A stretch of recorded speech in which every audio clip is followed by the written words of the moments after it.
अमरावती में जिला सामान्य अस्पताल में अचानक से बिजली जाने से काफी परेशानी हुई।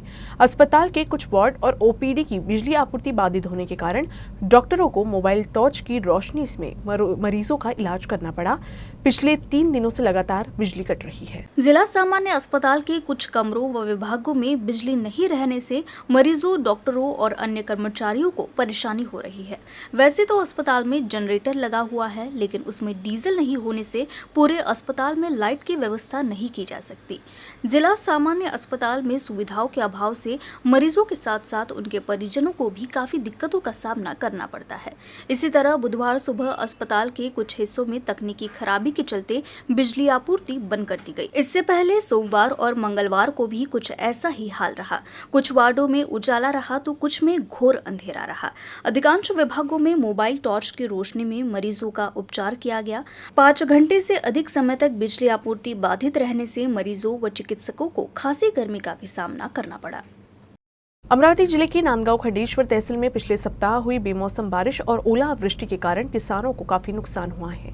खेत में लगी फसल और फलबाग को हुए नुकसान से किसान आर्थिक संकट में है। किसानों ने सरकार से तत्काल मुआवजे की मांग करते हुए तहसीलदार के कक्ष में सड़ी हुई प्याज फेंककर सरकार और प्रशासन के प्रति अपनी नाराजगी जताई।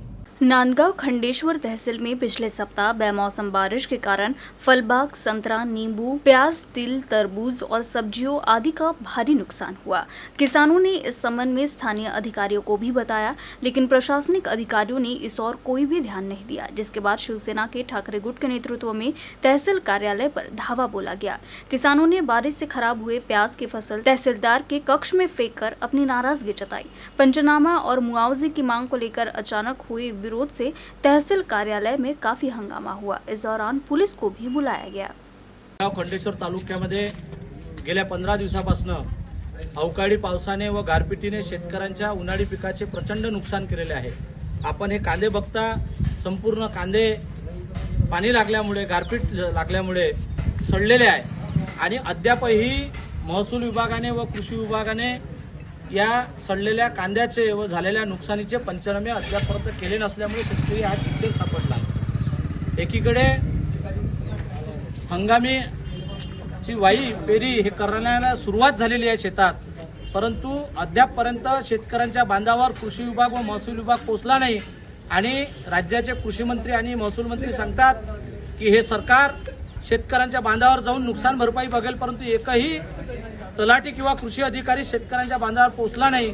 म्हणून आज आम्ही शिवसेना उद्धव बाळासाहेब ठाकरेंच्या वतीने नांदगाव खंडेश्वर तहसीलवर मोर्चा काढून आज 2 तास ठिय्या आंदोलन केले आणि तहसीलदारांनी आदेश दिले कृषी अधिकाऱ्यांना आणि तलाट्यांना की 24 तासाच्या आत या सर्व शेतकऱ्यांचे सरसकट पंचनामे करावे आणि नुकसान भरपाईसाठी शासनाला सर्वेक्षण पाठवावे अशी मागणी केलेली आहे। 24 तासाच्या आत सर्वेक्षण करण्याचे आदेश तहसीलदारांनी या ठिकाणी दिलेले आहेत। 24 तासात सर्वेक्षण पूर्ण झालं नाही तर आम्ही मोठं आंदोलन या शेरूबुरू सरकारच्या विरोधात या ठिकाणी शिवसेना उद्धव बाळासाहेब ठाकरे पक्षाच्या वतीने या ठिकाणी करू आणि शेतकऱ्यांना न्याय मिळवून देण्यासाठी शिवसेना नेहमी रस्त्यावर उतरलेली आहे। अमरावती जिले के अंजनगांव सुरजी में महाराष्ट्र बैंक अधिकारी पर बड़ा आरोप लगा है। किसान की अनुमति लिए बिना उनके खाते से कर्ज की राशि काटे जाने के मामले में विधायक बलवंत वानखेड़े ने संज्ञान में लेते हुए बैंक मैनेजर के खिलाफ जिलाधिकारी से शिकायत की है। विधायक बलवंत ने किसानों को आत्महत्या के लिए उकसाने के आरोप में बैंक प्रशासन के खिलाफ मामला दर्ज क्यों न हो, ये भी सवाल उठाया है। अंजनगांव सुरजी तहसील के लखाड़ गांव के किसान रमेश सावरकर ने 2016 में महाराष्ट्र बैंक की शाखा अंजनगांव से 95,668 रुपए का फसल कर्ज लिया था, लेकिन लगातार फसल खराब होने के कारण वह भुगतान नहीं कर पा रहे थे। इस बीच 2019 में 2 लाख रुपए तक का फसल कर्ज माफ होने की उम्मीद में किसान रमेश सावरकर ने कर्ज माफी योजना के पात्र होने के कारण कर्ज नहीं चुकाया। उसे उम्मीद थी कि आज या कल कर्ज माफ हो जाएगा, लेकिन बैंक ने नोटिस भेजना शुरू किया था। नोटिस पर बैंक मैनेजर ने आश्वासन दिया कि वह किसान को जनता अदालत में बुलाकर 72,000 रुपए के लिए आपके खाते का निपटारा कर देगा, लेकिन किसान सावरकर खराब स्वास्थ्य के कारण बैंक नहीं जा सके। लेकिन 31 मार्च 2023 को किसान रमेश सावरकर द्वारा फसल कर्ज खाते में रखे गए 2 लाख रुपए के सावधि जमा से महाराष्ट्र बैंक ने 1,81,000 रुपए निकाल लिए।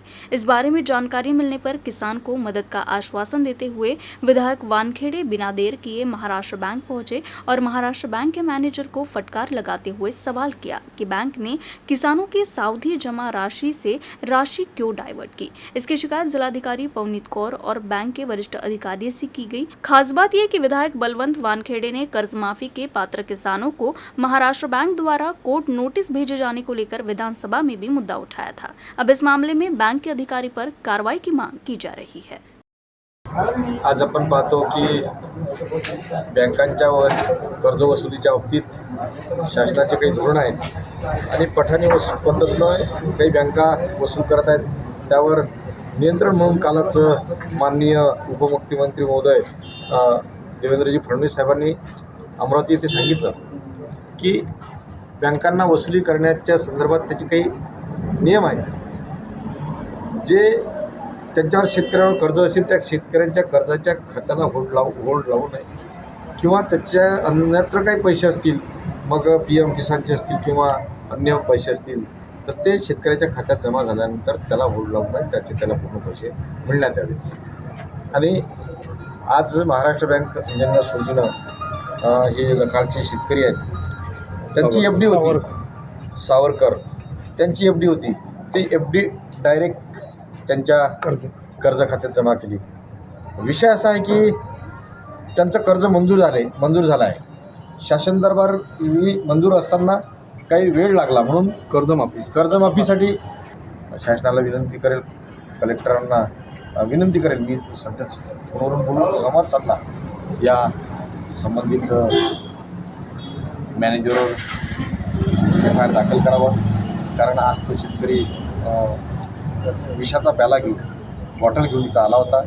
तो कदाचित काही सामाजिक शेतात काम करणारे इथले पत्रकार मंडळी त्यांच्या मदतीनं तो वाचू शकला, अन्यथा त्याची जीवनात यात्रा इथं संपली होती।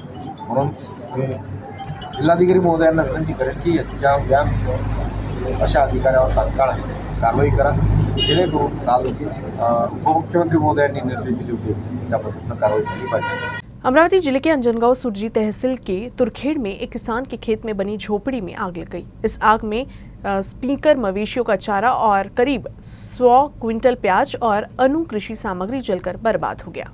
अंजनगांव सुरजी तहसील के तुरखेड़ में अमोल कोल्हे का खेत है। खेत में एक झोपड़ी बनी हुई है जहां कृषि सामग्री के साथ ही खेत में तैयार प्याज की फसल रखी हुई थी। फिलहाल बाजार में प्याज का पर्याप्त दाम नहीं मिलने पर किसान ने करीब 100 क्विंटल प्याज इसी झोपड़ी में रखा था। दोपहर बाद जब खेत में कोई नहीं था तो खेत में झोपड़ी से धुआं दिखा। किसानों ने पहले अपने स्तर पर ही आग बुझाने की कोशिश की, लेकिन तब तक बहुत देर हो चुकी थी और झोपड़ी में रखा सारा प्याज, चारा और कृषि सामग्री आग से पूरी तरह से जलकर खाक हो गई। इससे किसान को लाखों रुपयों का नुकसान हुआ है। महाराष्ट्र में सुप्रीम कोर्ट के फैसले पर बीजेपी सांसद डॉक्टर अनिल बोंडे ने प्रतिक्रिया दी है। अनिल बोंडे ने उद्धव ठाकरे की आलोचना करते हुए कहा कि युद्ध के मैदान को छोड़ने वालों के पीछे सुप्रीम कोर्ट भी खड़ा नहीं होता। बोंडे ने कहा कि सरकार को कोई खतरा नहीं है और 8 महीने से हो रही प्रगति को कोई बाधित नहीं कर सकता। सर्वोच्च न्यायालयाच्या निर्णयाचं आम्ही निश्चितपणे स्वागत करतो आहे। सर्वसामान्य जनतेला हा दिलासा मिळाला आहे की सरकार हेच राहणार आहे, म्हणजे एकनाथजी शिंदे मुख्यमंत्री राहतील आणि देवेंद्रजी फडणवीस उपमुख्यमंत्री राहतील। सरकारला कोणताही धोका या निर्णयामुळे झालेला नाही। त्यामुळे लोकांना दिलासा मिळालेला आहे की आता जी प्रगती 8 महिन्यापासून सुरू होती त्याला खीळ कोणी घालू शकणार नाही। आणि दुसरी महत्त्वाची गोष्ट की ज्यांनी रणांगण सोडलं त्याच्या पाठीमागे सुप्रीम कोर्टही राहू शकत नाही। रणछोड़ दास बन गए तो कोई बचा नहीं सकता, म्हणजे या निर्णयाने हे दाखवून दिलेलं आहे की तुम्ही जर युद्धाला समोर न जाता अगोदरच जर पाठीमागे जाल, राजीनामा द्याल, तर तुम्हाला जनताही वाचू शकत नाही, कोर्टही वाचू शकत नाही आणि तुम्ही पराभव हा अगोदरपासून मान्य केलेला असतो। निश्चितपणे कोर्टाने ताशेरे ओढलेले पाळले आहे, परंतु त्या परिस्थितीमध्ये त्या पदावर असताना त्या माणसाने राज्याच्या हितासाठी तो निर्णय घेतलेला आहे, त्याचं विश्लेषण नंतर होऊ शकतं आणि म्हणून त्यावेळेला राज्य अस्थिर होऊ नये म्हणून योग्य जर निर्णय घेतला असेल त्या परिस्थितीला पाहून मला असं वाटतं की त्या पदावर असलेल्या माणसाला तो अधिकार असतो. अमरावती जिले में राष्ट्रीय क्षय रोग उन्मूलन कार्यक्रम के ठेका कर्मचारियों का लेखनी बंद आंदोलन अभी भी जारी है। मानधन बढ़ाने और अन्य मांगों को लेकर ये आंदोलन किया जा रहा है। इस आंदोलन की वजह से कामकाज प्रभावित हुआ है। राष्ट्रीय क्षय रोग उन्मूलन कार्यक्रम के ठेका कर्मचारियों ने अपने विविध मांगों को लेकर 1 मई से लेखनी बंद आंदोलन किया है। कर्मचारियों का कहना है कि वे विगत 25 वर्षों से लगातार सेवा दे रहे हैं और बहुत ही कम वेतन पर काम करते हुए विभिन्न समस्याओं का सामना कर जीवन जी रहे हैं। इसमें कुछ ऐसे कर्मचारी भी हैं जो सेवा करते समय रोगियों के संपर्क में आए हैं और क्षय रोग से पीड़ित हो जाते हैं। कर्मचारी संघ की ओर से मंत्री स्तर पर लगातार संपर्क करने के बाद भी सरकार ने इन कर्मचारियों की समस्याओं पर ध्यान नहीं दिया, जिसके बाद राज्य भर के क्षय रोग उन्मूलन कार्यक्रम के ठेका कर्मचारियों ने 1 मई से धरना आंदोलन का मार्ग अपनाया। इसमें अमरावती जिले के क्षय रोग कर्मियों ने भाग लिया है। खास बात यह है कि इस आंदोलन के दौरान मरीजों की देखभाल पर कोई असर नहीं पड़ रहा है, केवल लेखनी कामों का बहिष्कार किया गया है। इन कर्मचारियों का कहना है कि अगर उनकी मांग पर जल्द ध्यान नहीं दिया गया तो उग्र आंदोलन किया जाएगा। अमरावती जिले में वन मजदूरों को पिछले 8 महीने से वेतन नहीं मिला है, जिससे उनकी आर्थिक स्थिति खराब हुई है। इसलिए 2 दिनों से वन मजदूर अपने परिवार सहित मुख्य वन संरक्षक और मेलघाट व्याघ्र प्रकल्प के क्षेत्र संचालक के कार्यालय के बाहर अनिश्चितकालीन अनशन पर बैठे हैं।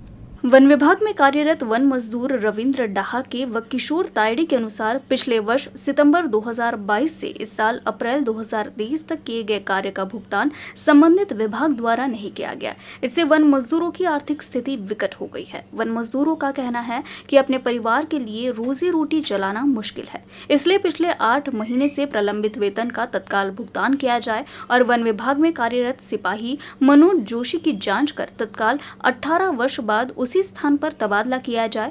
मुख्य वन रक्षक और मेलघाट व्याघ्र प्रकल्प के कार्यालय के मुख्य द्वार के सामने अनशन पर बैठे ये वन मजदूर अपनी मांग पूरी होने तक आंदोलन जारी रखने की बात पर अडिग है। आम्ही दोघेही बेमुदत उपोषणावर बसलेलो आहे, कारण आमचा मागील 8 महिन्यापासूनचा हा पगार थकीत आहे आणि तो आमचा पगार मिळावा यासाठी वारंवार आम्ही साहेबांना विनंती केली, पण त्या विनंतीला साहेबांनी आदर न देता, मान न देता त्यांनी आमच्याकडे या पैशाची कुठलीही तरतूद नाही, जोपर्यंत वरतून काही पैसे येत नाही तोपर्यंत आम्ही तुम्हाला पैसे देऊ शकत नाही असे परस्पर त्यांनी आम्हाला सांगितले। हे ऐकून आम्ही परस्पर तिथून निघून गेलो आणि निघून गेल्यानंतर त्या साहेबांनी आम्हाला बंगल्यावर बोलवले आणि बंगल्यावर बोलवल्यानंतर साहेबांनी आम्हाला सरळ सांगितले की तुम्ही उद्यापासून इथे पण कामावर येऊ नका।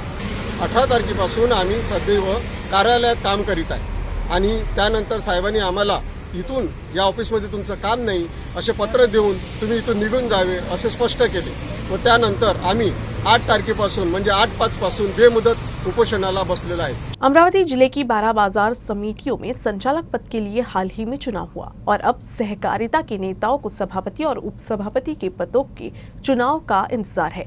12 बाजार समितियों में चुनाव कार्यक्रम घोषित किया गया है। बाजार समितियों में दोनों पदों के लिए 17 से 22 मई के बीच चुनाव होंगे और अमरावती बाजार समिति के नए अध्यक्ष का चुनाव 19 मई को होगा। अमरावती जिले में अंजनगांव सुरजी, दरियापुर, चांदूर बाजार, धारनी, मोर्शी, वरुड, नांदगांव खंडेश्वर, तिवसा, चांदूर रेलवे, धामनगांव रेलवे सहित 12 बाजार समितियों में 28 से 30 अप्रैल के बीच मतदान और मतगणना हुई थी। अब बाजार समिति में सभापति और उपसभापति पद के लिए चुनाव होने वाला है। उपपंजीयक कार्यालय ने इस पद के चुनाव के लिए अधिसूचना की घोषणा की है। अंजनगांव सुरजी और नांदगांव खंडेश्वर बाजार समिति में 17 मई को मतदान होगा। एक दिन में 2 या 4 बाजार समिति में सभापति उपसभापति पद के लिए चुनाव होगा। ये कार्यक्रम 22 मई तक चलेगा। चूंकि जिले की कुछ बाजार समितियों में एक पैनल का स्पष्ट बहुमत है, इसलिए संभावना है कि वहां चुनाव निर्विरोध होगा, लेकिन जहां बहुमत नहीं होगा वहां चुनाव होंगे। इसके लिए प्रशासन द्वारा तैयारियां शुरू कर दी गई है। अमरावती जिला परिषद में बुधवार से कर्मचारियों के तबादले की प्रक्रिया शुरू हो गई है और पहले दिन 12 में से 9 विभागों में काउंसलिंग के साथ तबादला किया गया। ये तबादला प्रक्रिया शुक्रवार तक जिला परिषद सभागार में चलेगी।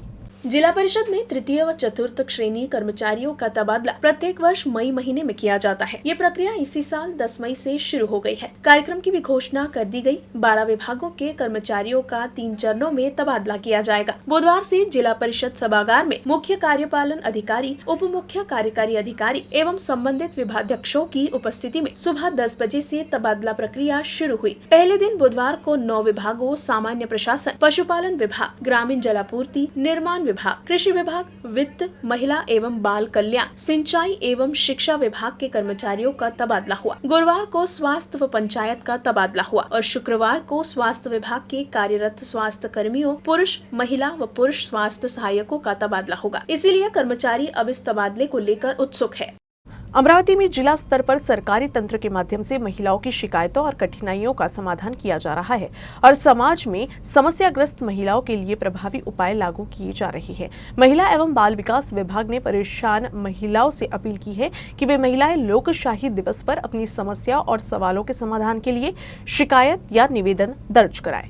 जिला स्तर पर महिला लोकशाही दिवस का आयोजन प्रत्येक महीने के तीसरे सोमवार को जिलाधिकारी कार्यालय में किया जाता है। महिला लोकशाही दिवस तहसील स्तर पर हर महीने के चौथे सोमवार को तहसील कार्यालय में और संभागीय आयुक्त स्तर पर ही हर महीने के दूसरे सोमवार को मनाया जाता है। महिला एवं बाल विकास ने परेशान व शोषित महिलाओं से अपील की है कि वो महिला लोकशाही दिवस पर अपनी समस्याओं व मुद्दों के समाधान के लिए अपनी शिकायत या निवेदन दर्ज कराए। महिला व बाल विकास विभागातर्फे शासन निर्णय दिनांक 4 मार्च 2013 नुसार समस्याग्रस्त पीडित महिलांना त्यांचे प्रश्न मांडण्याकरिता एक विचारपीठ म्हणून त्यांच्या हक्काचे संरक्षण व्हावे, या न्याय मिळावा या दृष्टीने त्यांच्या अडचणी सोडवण्यासाठी शासकीय यंत्रणेकडून जिल्हा स्तरावर, राज्य स्तरावर, तालुका स्तरावर आणि विभाग स्तरावर महिन्याचा प्रत्येक ठराविक सोमवारी, दिलेल्या सोमवारी महिला लोकशाही दिनाचे आयोजन केले जाते।